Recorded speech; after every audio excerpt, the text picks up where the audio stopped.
अस्सलाम वालेकुम, welcome to my channel. कैसे हैं आप सब? उम्मीद आप सब खैरियत से होंगे। आज मैं आप लोगों के लिए कीमा भरे करेले की रेसिपी लेके आई हूँ। मैं आपको बहुत ही आसान तरीके से इसको बनाना सिखाऊंगी। आपको एक एक चीज़ बताऊंगी कि आपके करेले क्यों कड़वे बनते हैं और ऐसा क्या करें जिससे आपके जो करेले हैं वो बिल्कुल भी कड़वे ना बने। और मैं आपको कहती हूँ कि जो मैं आपको तरीका बताऊंगी उससे आपके करेले बिल्कुल भी कड़वे नहीं बनेंगे, क्योंकि ये जो करेले मैंने बनाए थे ना, ये 1% भी कड़वे नहीं बने थे। तो बहुत ही आसान सा तरीका है, मैं आपको फुल गाइड करूंगी। अगर आपको वीडियो अच्छी लगे तो लाइक जरूर कीजिएगा। तो चलिए वीडियो की तरफ चलते हैं। तो जी यहाँ पे मैंने ले लिए हैं करेले, और ये बहुत ही मज़े की सब्जी होती है और कुछ लोगों को नहीं पसंद होती है, वो इसलिए वो कहते हैं कि ये कड़वे बनते हैं। लेकिन जिस तरीके से मैं आपको बताऊंगी ना, बिल्कुल भी आपके कड़वे नहीं बने, क्योंकि हमारे घर में कभी भी कड़वे नहीं बनते। मैंने किसी के भी घर से खाए हैं ना, अपनी फैमिली में से भी, तो लेकिन उनके घर में भी कड़वे बनते हैं। पता नहीं क्यों, मैंने कभी भी किसी के घर से बगैर कड़वाहट के नहीं खाए हैं, लेकिन हमारे घर में कभी भी कड़वे नहीं बने। मेरी मामा भी जब बनाती थी तो उनके भी कड़वे नहीं बनते थे। अब तो मैं कुकिंग करती हूँ, मामा को हमने रेस्ट दे दिया हुआ है, तो यहाँ पे मेरे करेले भी बिल्कुल भी कड़वे नहीं बनते। तो आइए इसको बनाना स्टार्ट करते हैं। मैं आपको बहुत ही आसान तरीके से करेलों को छीलने का तरीका बताऊंगी। हम इसी तरह से करते हैं और इजीली ये हो जाता है, ज़्यादा टाइम भी नहीं लगता, थकावट भी नहीं होती। अगर हम इसको छुरी से करते हैं तो बहुत ज़्यादा टाइम भी लगता है, थकावट भी होती है। हम ले लेंगे यहाँ पे कद्दूकश, और इस तरह से आपने इसके ऊपर करेला रखना है और इसको इस तरह से करेंगे और इतना ईजिली ये होगा, आपको मज़ा भी आएगा, आपका टाइम भी कम कंज्यूम होगा और जल्दी से ही हो भी जाएगा। तो देख रहे हैं ना आप कि ये कितना इजीली हो रहा है और जल्दी से हो रहा है। और जो करेला है हमारा वो बहुत ही अच्छे तरीके से ये छीला भी जा रहा है, वरना छुरी से इतना अच्छा भी नहीं होता, लेकिन इससे बिल्कुल परफेक्ट इवनली होता है। तो देखिए यहाँ पे मैंने इसको छील लिया और बहुत ही अच्छे तरीके से हो चुका है। अब मैं आपको छुरी से भी करके दिखाती हूँ, और उसमें टाइम भी लगता है और वो इतना परफेक्ट भी नहीं होता। तो यहाँ पे आप देख सकते हैं कि छुरी से कितनी मेहनत लग रही है और इतना अच्छे से भी ये नहीं हो रहा। तो करेलों को मैंने यहाँ पे अच्छे तरीके से छील लिया है और कद्दूकस से किए हैं, और इतना ज़्यादा टाइम भी नहीं लगा और बहुत अच्छे तरीके से हो चुके हैं। और ये देखिए कद्दूकस से कितने अच्छे तरीके से ये हो चुके हैं। अब हम इसको थ्रो कर देंगे, लेकिन कुछ लोग इसको भी पकाते हैं, ये शुगर के लिए बहुत ज़्यादा अच्छे होते हैं। मैं नेक्स्ट आपको रेसिपी इसकी भी दूंगी कि आप इसको किस तरह से करेलों के अंदर डाल के बना सकते हैं। अब हम करेलों के अंदर से बीज को निकाल लेंगे और इस तरह से पहले इसको काट लेंगे ऊपर से, और दरमियान से कट लगाएंगे और इसके अंदर जो भी बीज होंगे वह निकाल लेंगे। आपने इसकी कटिंग इसी तरह से करनी है। जब हमने इसको भरना होता है तो इसकी कटिंग इस तरह से करते हैं। अगर हमने इसको दूसरी तरह बनाना हो तो उसकी कटिंग फिर दूसरी तरह से गोल करके, तो बाद में हम इसके बीज निकालते हैं और इस तरह से भरे हुए करेले बनाते हैं। तो इसी तरह से अब मैं सारे करेले कर लूँगी और इनके बीज निकाल लूँगी। इसी दौरान अगर आप मेरे चैनल पर नए हैं और अभी तक मेरे चैनल को सब्सक्राइब नहीं किया तो इस लाल बटन को दबा के मेरे चैनल को सब्सक्राइब कर लें। और अगर आप कोई भी रेसिपी मेरे से बनवाना चाहते हैं तो मुझे कमेंट सेक्शन में ज़रूर बताइएगा, मैं आपके लिए वो रेसिपी ज़रूर लेकर आऊँगी।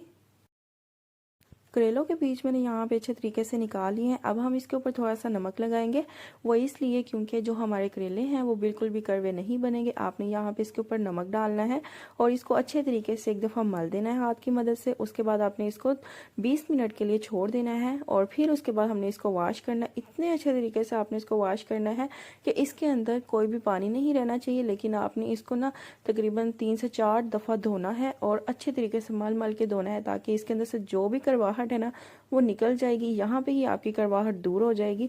मुझे लगता है कि कुछ लोग यहाँ पे अच्छे तरीके से धोते नहीं है, जिसकी वजह से उनके जो करेले हैं ना वो कड़वे बनते हैं। और आगे जाके एक और टिप है जिससे आपके करेले जो है वो कड़वे बिल्कुल भी नहीं बनेंगे। अब करेलों के अंदर भरने के लिए हम कीमा यहाँ पे बनाएंगे। तो मैंने यहाँ पे बोनलेस ले लिया एक चेस्ट, और उसके बाद मैं इसको इस तरह से पीसेस करके चॉपर के अंदर डाल दूंगी। और कुछ मैंने यहाँ पे लहसुन के जवे लिए हैं, तकरीबन कोई होंगे ये 15-16, तो मैंने ये इसके अंदर डाल दी हैं। अब कुछ हम इसके अंदर स्पाइसेस डालेंगे। 1 टीस्पून मैं इसके अंदर नमक डालूंगी, और नमक आप अपने टेस्ट के मुताबिक भी इसके अंदर डाल सकते हैं, कम या ज़्यादा कर सकते हैं। 1 टेबल स्पून खुशक धनिया पाउडर, ½ टीस्पून हल्दी पाउडर, ½ टीस्पून काली मिर्च का पाउडर, 2 टीस्पून लाल मिर्च का पाउडर। अब चॉपर को मैं बंद कर दूंगी और इसको अच्छे तरीके से पीस लूंगी, इसका कीमा बना लूंगी। तो कीमा यहाँ पे अच्छे तरीके से मैंने पीस लिया है, आप देख सकते हैं।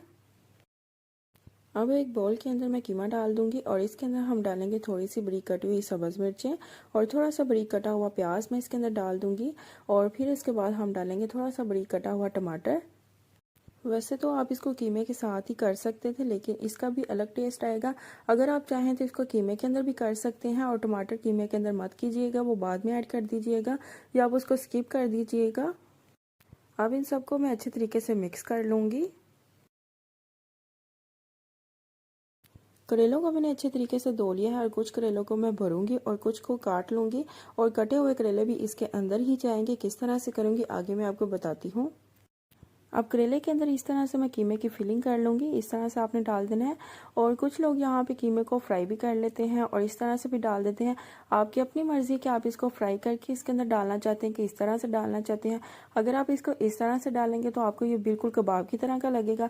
अगर आप उस तरह से भी करना चाहें तो ये आपकी मर्ज़ी है, लेकिन टेस्ट में कोई फ़र्क नहीं आएगा और ना ही इसको बनने में कोई मसला होगा। बिल्कुल अच्छे बनेंगे। आपकी अपनी मर्ज़ी, जिस तरह से आपने करने हो आप कर सकते हैं। अब इस तरह से मैंने इसके अंदर भर लिया है। अब हम इसको धागे की मदद से बंद करेंगे।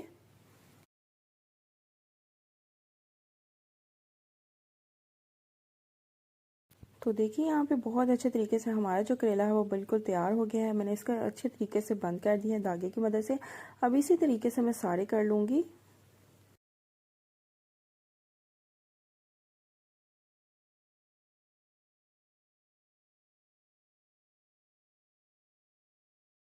तो यहाँ पे मैंने सारे करेलों को अच्छे तरीके से बंद कर लिया है, भर लिया है कीमे से और ऊपर से इसको नलकी से अच्छे तरीके से बंद कर दिया है। इस स्टेज पे आप करेलों को फ्रीज़ भी कर सकते हैं और यहाँ पे आप इसको पहले फ्राई कर लें और उसके बाद फ्रीज़ कर लें। लेकिन ज़्यादा बेस्ट है कि आप इसको यहाँ पे पहले फ्राई करें और उसके बाद इसको फ्रीज़ करें और जब भी आपने इसको बनाना हो तो आप पहले निकाल लें और उसके बाद इसका सालन बना लें और ये बहुत ही ईजिली हो जाएंगे। आप इसको 2 महीनों के लिए ईजिली फ्रीज़ कर सकते हैं। अब हम एक पैन लेंगे और फ्लेम ऑन करेंगे और थोड़ा सा इसके अंदर कुकिंग ऑयल डालेंगे, तकरीबन आधा कप। अब हम इसके अंदर जो हमने करेलों को भरा था कीमे से वो इसके अंदर डालते जाएंगे और इसको हमने अच्छे तरीके से फ्राई करना है। आपने इसको बहुत अच्छे तरीके से यहाँ पे फ्राई करना है क्योंकि हमने इसके अंदर कच्चा कीमा डाला है। आप चाहें तो कीमे को पका के भी डाल सकते हैं और इस तरह से भी डाल सकते हैं। फ्लेम को यहाँ पे आप मीडियम टू लो आंच पे कर दें क्योंकि हमने इसको बहुत अच्छे तरीके से पकाना है और इसकी साइड चेंज कर करके आपने इसको पकाते जाना है और अच्छे तरीके से करेलों को और कीमे को आपने फ्राई करना है। और इनको फ्राई करने के बाद इस स्टेज पे आप इसको फ्रीज़ भी कर सकते हैं और जब आपने इसको बनाना हो तो आप निकाल के इसको हांडी बना सकते हैं। तो देखिए यहाँ पे इसके ऊपर कलर आना शुरू हो गया है। इसी तरह से आपने चारों तरफ से इसको कलर देना है, करेलों को भी कलर देना है और कीमे को भी देना है क्योंकि कीमा कच्चा है। आपने इसको अंदर तक पकाना है। इसको आपने फ्लेम को लो रखना है और बगैर चम्मच यूज़ किए आप इस तरह से भी करेलों को हिला सकते हैं और चारों तरफ से इस तरह से हिल जाएंगे। आप चाहें तो इसको इस तरह से भी हिला के बना सकते हैं। तो करेले यहाँ पे हमारे अच्छे तरीके से फ्राई हो चुके हैं। अब हम इनको बाहर निकाल लेंगे। और इसी दौरान अगर आप मेरे चैनल पर नए हैं और अभी तक मेरे चैनल को सब्सक्राइब नहीं किया तो इस लाल बटन को दबा के मेरे चैनल को सब्सक्राइब कर लें और ये बिल्कुल फ्री है। करेलों को यहाँ पे मैंने अच्छे तरीके से फ्राई कर लिया है और इस स्टेज पे आप इसको फ्रीज़ भी कर सकते हैं। और कुछ करेलों को मैंने इस तरह से काट लिया था। अब इनको भी हम इस तरह से फ्राई कर लेंगे। अब आप सोच रहे होंगे कि इस तरह से करेले बनाने का क्या मकसद है। इसको हम मसाले के अंदर डालेंगे। करेलों का जब हम मसाला बनाएंगे ना उसके अंदर इसको डालेंगे और ये बहुत ही अच्छा फ्लेवर लेकर आएगा उसके अंदर।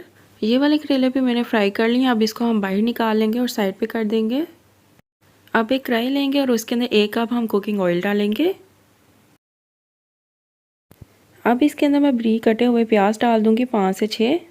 आप सोच रहे होंगे कि इसके अंदर प्याज ज़्यादा है। बिल्कुल भी प्याज ज़्यादा नहीं, एक इसके अंदर और एक भिंडी के अंदर इसी तरह से प्याज डाले जाते हैं। अब प्याज को हम यहाँ पे बिल्कुल हल्का सा फ्राई करेंगे और जैसे ही थोड़ा सा फ्राई होगा और हम इसको निकाल लेंगे। तो देखिए यहाँ पे हल्का सा हमने प्याज को फ्राई कर लिया है। अब हम इसको निकाल लेंगे।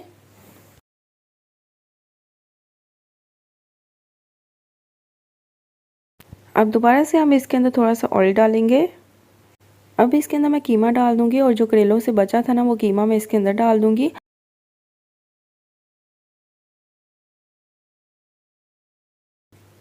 अब कीमे को भी मैं इसके अंदर अच्छे तरीके से फ्राई करूंगी। और आप सोच रहे होंगे कि मैंने यहाँ पे लहसुन क्यों नहीं ऐड किया, क्योंकि मैंने कीमे के अंदर ही लहसुन को ऐड किया था। वो आप वीडियो के अंदर देखेंगे कि मैंने लहसुन भी ऐड किया था और किस तरह से मैंने इसके अंदर नमक मिर्च भी डाली थी। तो इसलिए हम नमक मिर्च यहाँ पर हल्की डालेंगे क्योंकि कीमे के अंदर भी नमक मिर्च है। तो अब हम इसको अच्छे तरीके से फ्राई करेंगे। अब कीमे के अंदर हम टमाटर डाल देंगे और टमाटर डाल के भी कीमे को अच्छे तरीके से भूनेंगे। 3 मैंने मीडियम साइज़ के टमाटर लिए, उनको बारीक बारीक काट लिया है और इसके अंदर मैंने डाल दिया। अब इसको हम इसके अंदर डाल के अच्छे तरीके से भूनेंगे। अब इसके अंदर मैं करेले डाल दूंगी जो मैंने आपके सामने फ्राई किए थे ना, वो इसके अंदर मैं डाल दूंगी और साथ ही इसके अंदर हम इसको भी फ्राई कर लेंगे दोबारा से।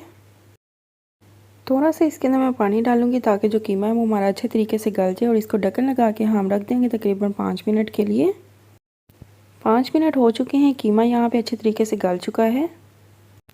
अब आपने इसके अंदर आधा कप दही का डालना है और इसी से हमारे जो करेले हैं वो बिल्कुल भी कड़वे नहीं बनेंगे। और दूसरी एक जो टिप है वो मैंने आपको उस वीडियो में बताई है जब हमने करेलों को धोना है, तो वहाँ पे मैंने आपको वो बताया है कि जिससे हमारे जो करेले हैं वो बिल्कुल भी कड़वे नहीं बनेंगे। और दूसरी टिप ये है, आप ज़रूर वॉच कीजिएगा। दही डाल के भी हम इसको हल्का सा फ्राई करेंगे। अब हम इसके अंदर प्याज डाल देंगे जो हमने फ्राई किए थे आपके सामने, वो अब हम इसके अंदर डाल देंगे। स्पाइसेस में इसके अंदर मैं 2 टीस्पून नमक डाल दूंगी और 2 टीस्पून लाल मिर्च का पाउडर, 3 टीस्पून मैं खुशक धनिया पाउडर की डाल दूंगी इसके अंदर और 1 टीस्पून हल्दी पाउडर की। और नमक मिर्च पहले भी इसके अंदर है तो आप अपने टेस्ट के मुताबिक डालिएगा। अब मैं इसको अच्छे तरीके से मिक्स कर लूँगी। थोड़ी सी बारीक कटी हुई सब्ज़ मिर्ची इसके अंदर डाल दूंगी और हमने जो करेलों को फ्राई किया था अब हम इसके अंदर डाल देंगे। अब करेलों को डालने के बाद इसके अंदर आपने अच्छे तरीके से इसको मिक्स करना है ताकि मसाले के अंदर जो है वो करेले अच्छे तरीके से मिक्स हो जाए और जो मसाले के अंदर नमक मिर्च लगी हुई है वो करेलों के ऊपर भी लग जाए। अब हम करेलों को दम दे देंगे तकरीबन 10 से 15 मिनट के लिए और तब तक जब तक इसके ऊपर ऑयल आना स्टार्ट हो जाए। जैसे इसके ऊपर ऑयल आएगा तो हमारे जो करेले हैं वो रेडी हो जाएंगे। तो देखिए यहाँ पे हमारे जो करेले हैं उनको दम आ चुका है और ऑयल भी इनके ऊपर आ चुका है, आप देख सकते हैं। और बहुत ही मज़े की खुशबू आ रही है। अब आपको मैं इसको डिश आउट करके दिखाती हूँ, आपने इसकी फ़ाइनल लुक मिस नहीं करनी। तो आइए इसको डिश आउट करते हैं। तो तैयार हमारे बहुत ही मज़े के कीमा भरे करेले। यकीनन आपको ये वीडियो बहुत अच्छी लगी होगी और आप इसको बना के ज़रूर ट्राई कीजिएगा। आपके जो करेले हैं वो बहुत ही मज़े के बनेंगे इसी तरह से। और ये भी करेले बहुत ज़्यादा मज़े के बने थे और बिल्कुल भी कड़वे नहीं बने थे। तो अगर आपको मेरी ये वीडियो अच्छी लगी है तो मेरी वीडियो को लाइक करें, इसे शेयर करें। और अगर आप मेरे चैनल पर नए हैं और अभी तक मेरे चैनल को सब्सक्राइब नहीं किया तो इस लाल बटन को दबा के मेरे चैनल को सब्सक्राइब कर लें। और अगर आप ये रेसिपी ट्राई करें और इसकी पिक्चर मेरे साथ शेयर करना चाहें तो इंस्टाग्राम पर आप कर सकते हैं। ये रहा मेरा इंस्टाग्राम। और किसी भी किस्म का कोई भी क्वेश्चन हो तो कमेंट सेक्शन में आप पूछ सकते हैं। तो मिलते हैं नेक्स्ट वीडियो में, तब तक के लिए अल्लाह हाफिज़।